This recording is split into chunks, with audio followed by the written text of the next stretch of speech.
Selamünaleyküm. Alda necəsən? Keyfin, əhvalın. Orada sen nedirsən? Yaxşısan. Asim'e salamınızdan var deyinə. Sinif yoldaşımın Asim'in qaynatasıdır. Allah razı olsun. Allah damazlığınızı artırsın. Sağ ol.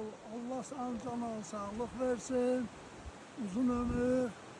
Yaşayasan, xoşbaxt günlər görəsən. Sağ ol Alıda, sağ ol. Allah razı olsun. Siz de dünya durdukça durasınız. Yox, mənə orada. Niye? Mən doymuşam bu dünyadan. Aş yok, qəşəkdir. Texnika gücləri də Yox. insan ömrü artacaq. Mənə nə texnika lazımdır, nə bir şey. Bir arvad lazım idi, onun da vaxtı geçir.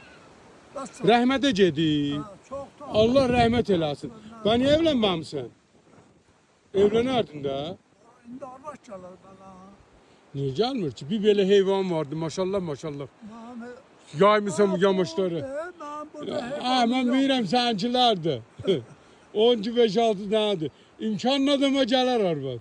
Yox. Hamı pullu ərəqdar. Gəlməz. Zərafatdır bunların hamısı əlbəttə. Oldu. Allah size uzun ömür can sağlığı versin.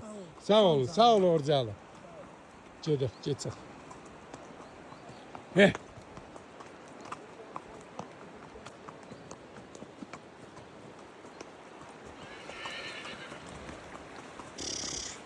Toplamış. Yavaş sen git. Heyvanları ürkütmüyor. Ağlı daha kırkıp heyvanını alacak.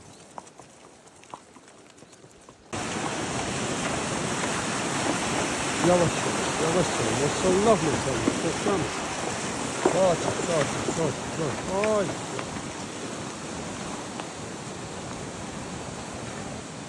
Kuvvet olsun, yorulmuyorsun.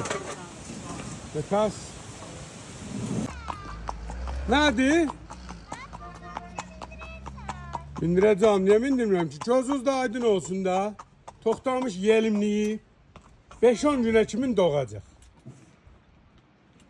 Balası sizindir da. Dayı balasını getirip ötüreceğim kapısı.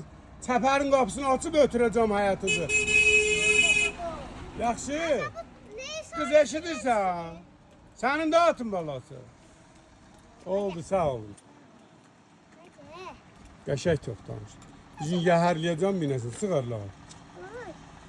Sizin atınız demək, qaroğulun çəkirəm.